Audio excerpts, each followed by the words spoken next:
Hello. Yeah, I changed my title a tiny bit, not so much, but still pretty close. And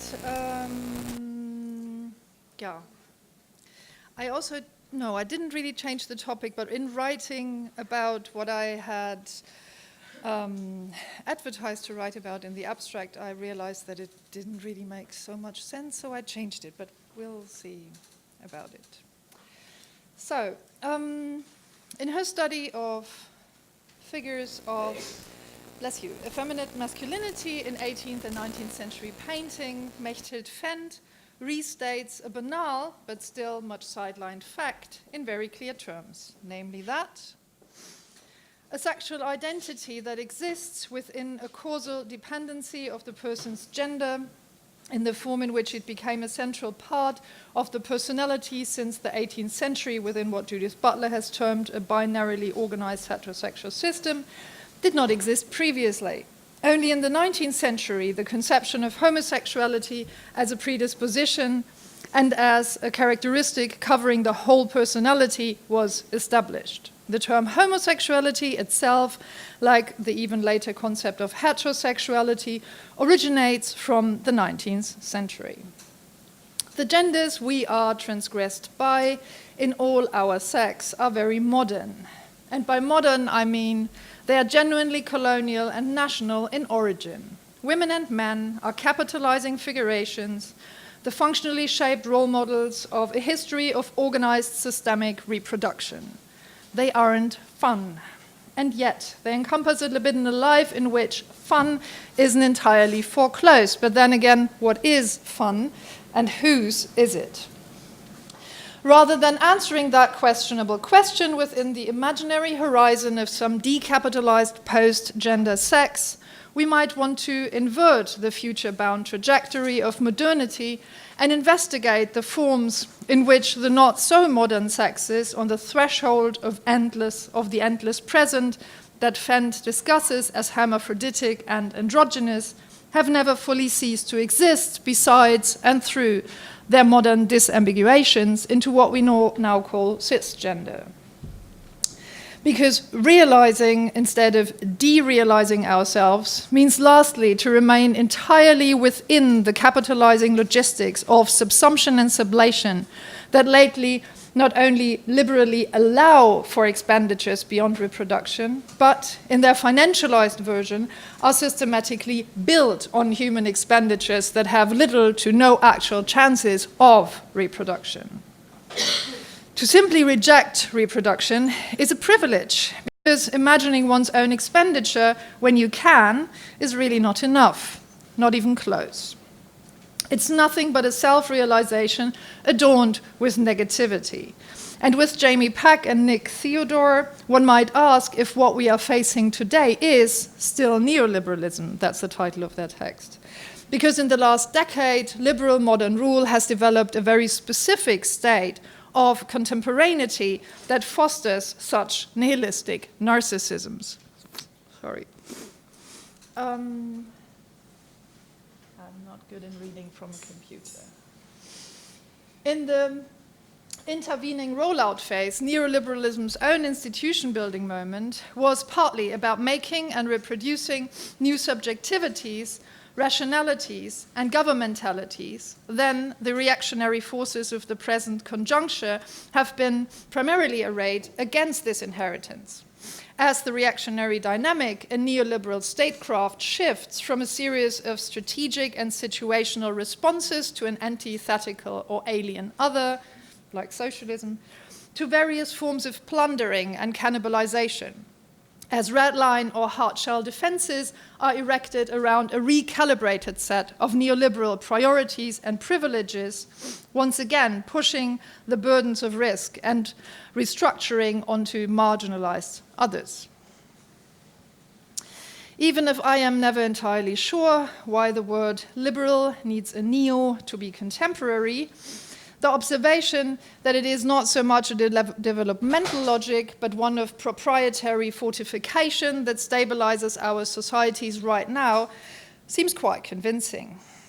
So, encountering this state of the art, why engaging in a, however queered, dynamism of perpetual self-realization that ceased to be generative even on its own account?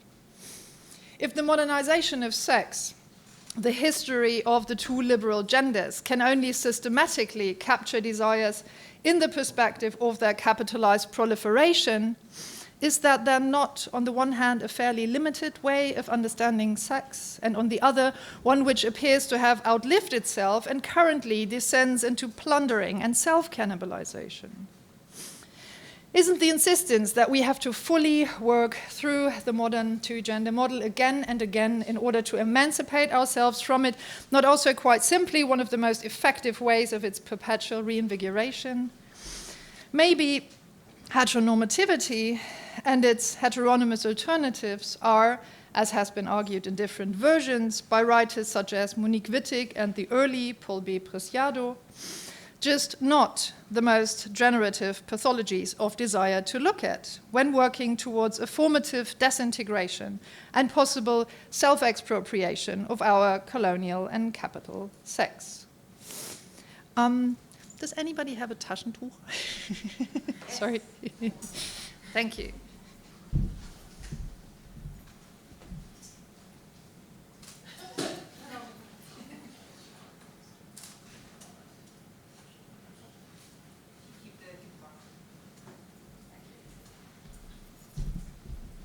So, back to here. This is, however, obviously a methodological problem not genuine to the libidinal in our economy. To use a homologous example, in his 1983 Black Marxism, Cedric J. Robinson described the centralization of European history towards the figure of the bourgeois citizen in the course of the 19th century as resulting in the disastrous subjugation of genuinely migratory forms of life and labor under the paradigm of the politics of possessive individualism. The political emancipation of the bourgeois prevented the furthering of socialities of non-national life and prompted their perceptual dispersal and primitivization as unmodern.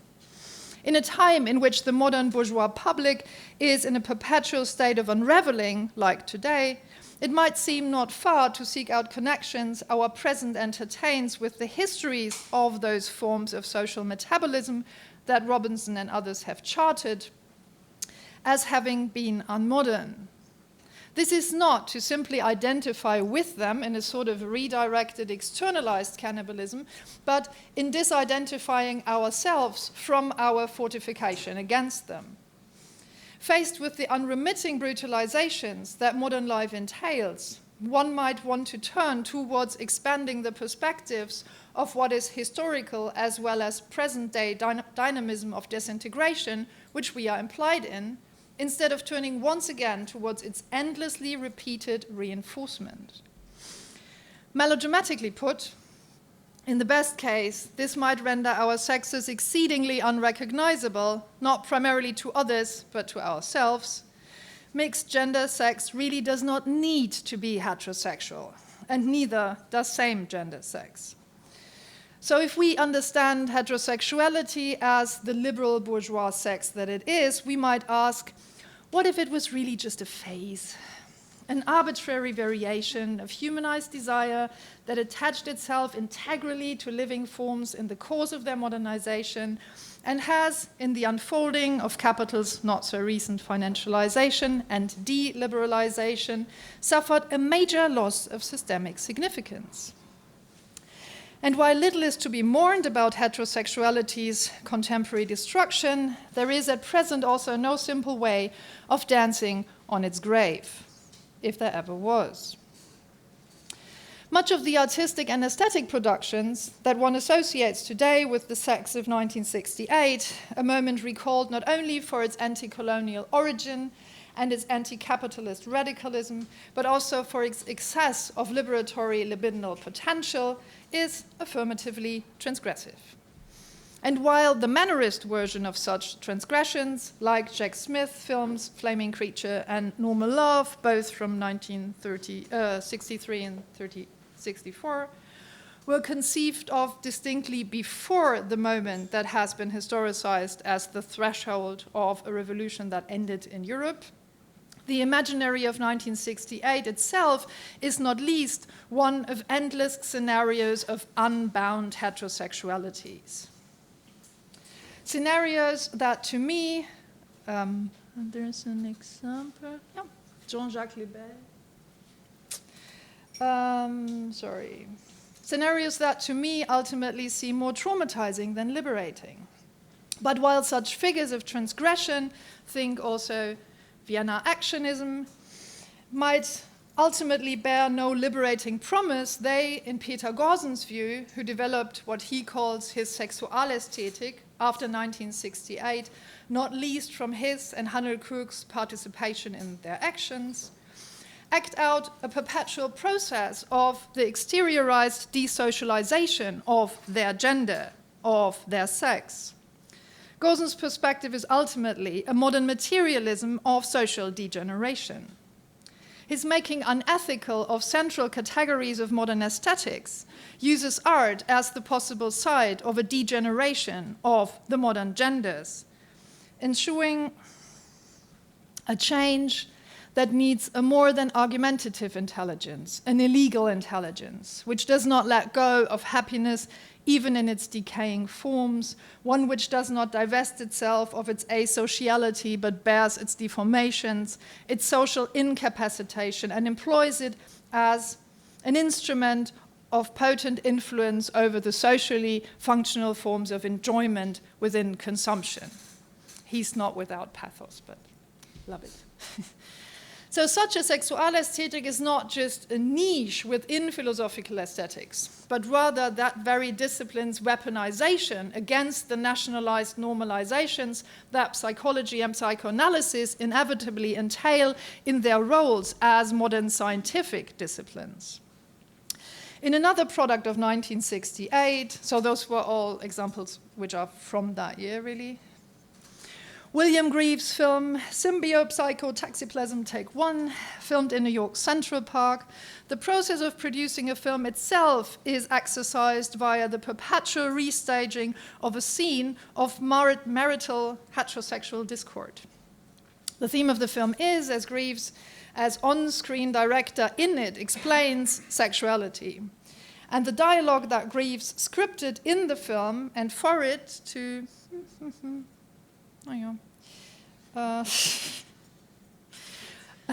the dialogue that Greaves scripted in the film and for it to test his actors consists of the brutalisms of this sexuality, cliches, homophobic utterances, and the actors' frustrations with Greaves setting them up for this, often in their reactions hardly any more progressive. The 3 and sometimes 4 16mm cameras film the scripted, 3, sometimes 4 16mm cameras film the scripted scene. That's the drawing, like showing that a tiny bit. The filming of the, so one is filming the scripted scene, the other one is the filming of the scripted scene, and the third one is filming the surrounding of the set. It's involved parties and bystanders, so it becomes impossible for the viewer to separate the scripted brutalisms of this heterosexually gendered life in the park from Greaves himself, as he is, but also plays the director, or from the actors who play the scripted scene, as well as their discontents with it. Far from the Viennese or Parisian authorizations of transgression in their equally harshly gendered series of staged actions of aesthetic self-violation, Greaves sets up a process in which transgression appears no longer as an authorized act, but as a prior average that all participants are very unequally partial to. The homophobia, misogyny, and racialization of the functional modern forms of gender are intensified exactly by the relation of the 3 camera views. Greaves demonstrates transgression as immanent, as our gender's working model. Gauzen imagines a viewer scared to forfeit his bourgeois integrity, while Greaves demonstrates that in no view is that integrity not already the transgression of the other. Still, the modern genders are our laboring model of sex. And as with the decline of capitalized labor itself, the fact that human life in its present form is brutally dependent on these self-inflicted strictures would turn moving on, for those who may, into just another round of modernist brutalism. Smith's productions of the early 60s were generative because they queered their dysfunctional private economies instead of heroically, publicly breaking them. Within modern life, the labor of sex isn't optional, because, to quote Georges Bataille's 1961 tract on eroticism and torture, The Tears of Eros, the human who, through labor, has learned to subordinate his actions to a certain goal has generally departed from purely instinctive behavior by overseeing its forms, end quote.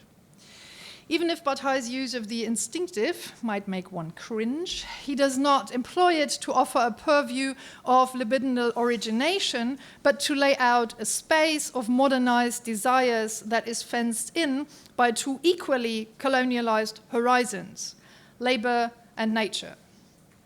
Within the modern logic of labor, what Bataille calls eroticism, that which emancipated itself from the animal drive in its capacity for giving pleasure form, becomes, that's his argument, becomes inevitably a form of labor, a praxis geared towards its own reproduction, in Bataille's sense, a form of prostitution and self-prostitution. He called it that. The faculties of non-laboring sexuality were rendered parochial. They became aristocratic decadence, lumpen immorality, antisocial elements dispersed across modern life.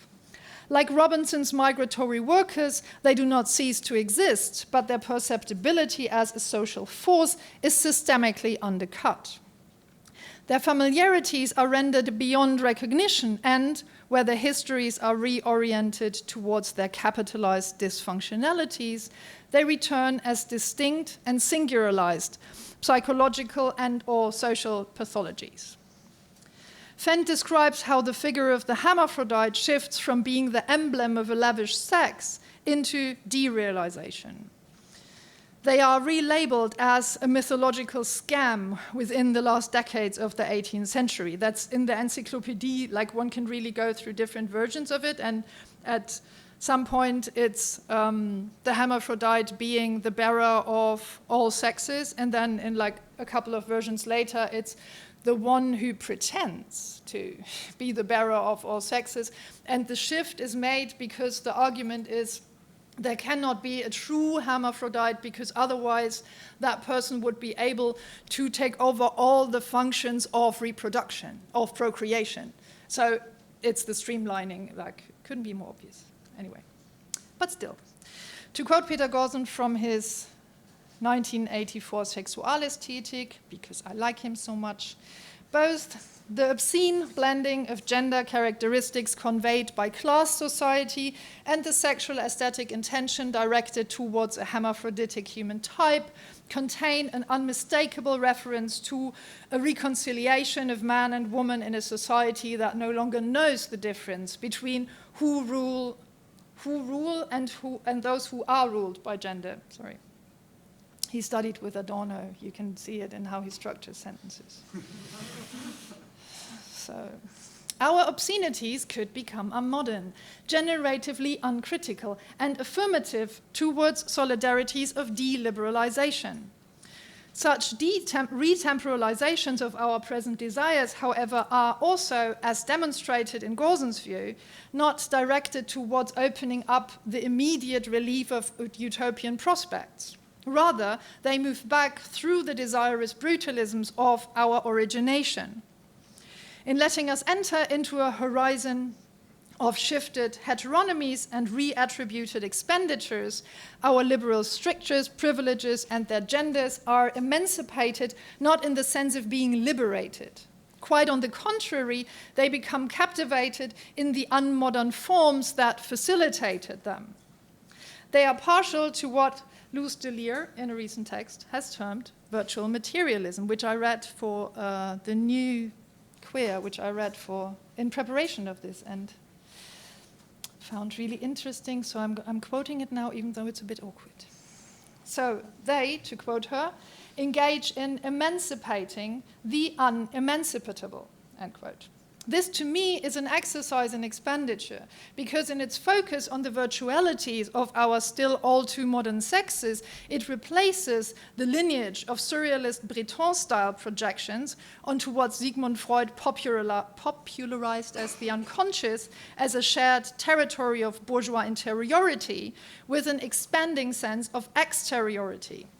An exteriority that is shared in its attachment to what right now appears as the material deliberalization of our lives.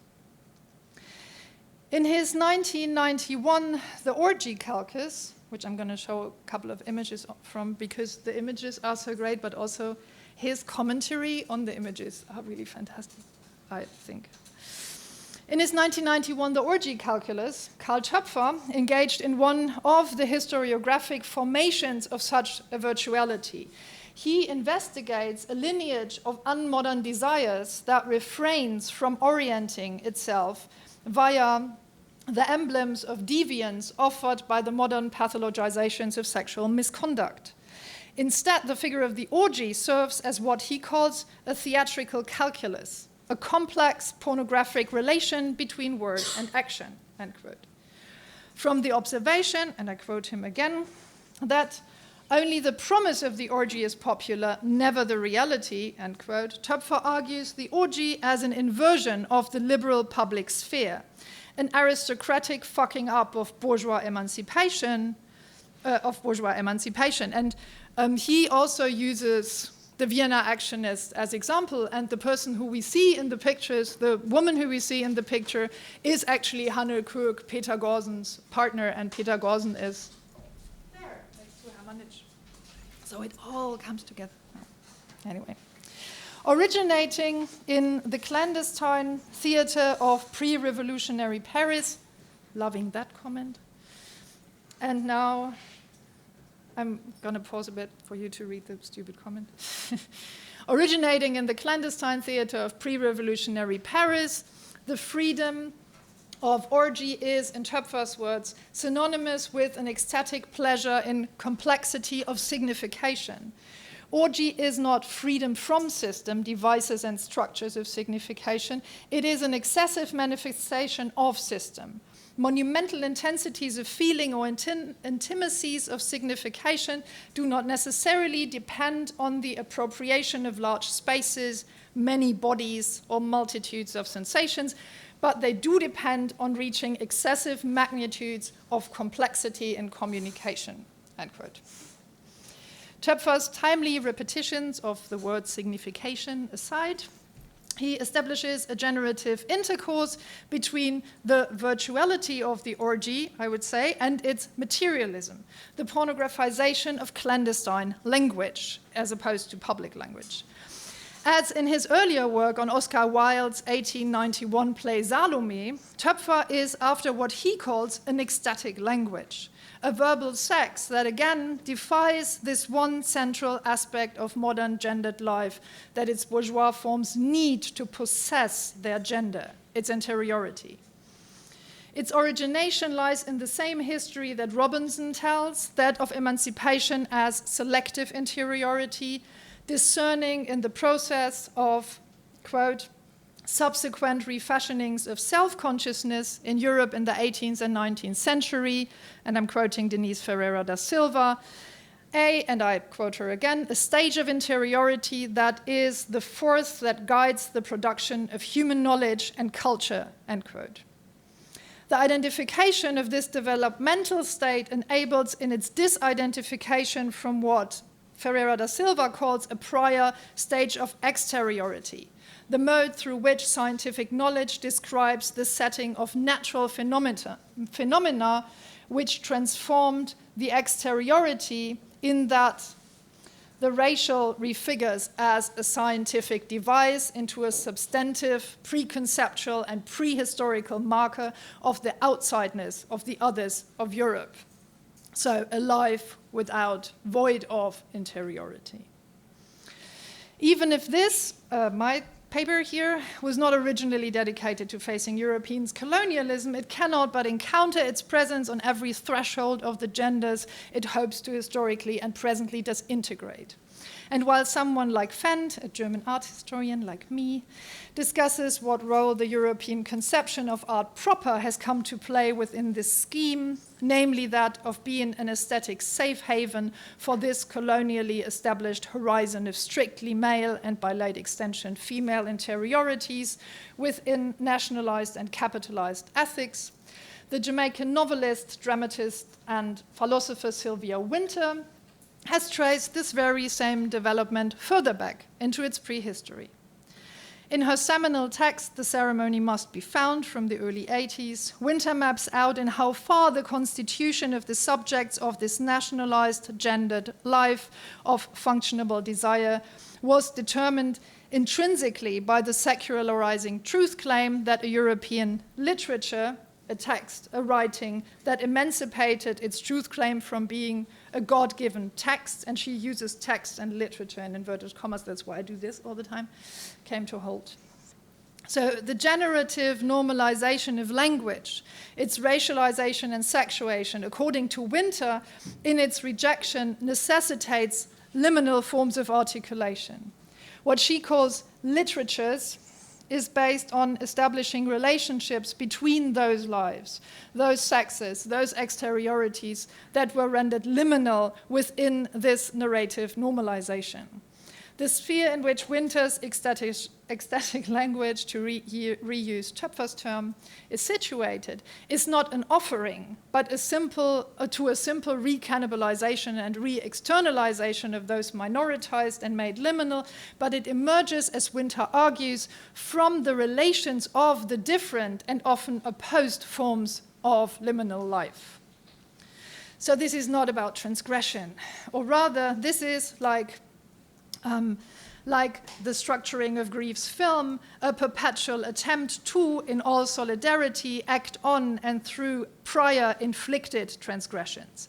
And when setting out to write this, I wasn't exactly looking for language to be the generative space of such unmodern liminalizations. I was hoping for visual arts, but it is where I, coming to think of it, did encounter its most consequential formulations in recent years, and with that reading list I end, like Juliana Spar and David Buck's An Army of Lovers from 2013, like Lisa Jeschke's The Anthology of Poems by Drunk Women from 2018, Verity Spott's Prayers, Manifestos, and Bravery from 2018, Johanna Edwards' On Hell from 2018, Simone White's Dear Angel of Death from 2018, Marty Hyatt, Paraphrenia 2019, and last but not least, Misty's I'm Not Sulking, I'm Honoring Your Limitations from this year.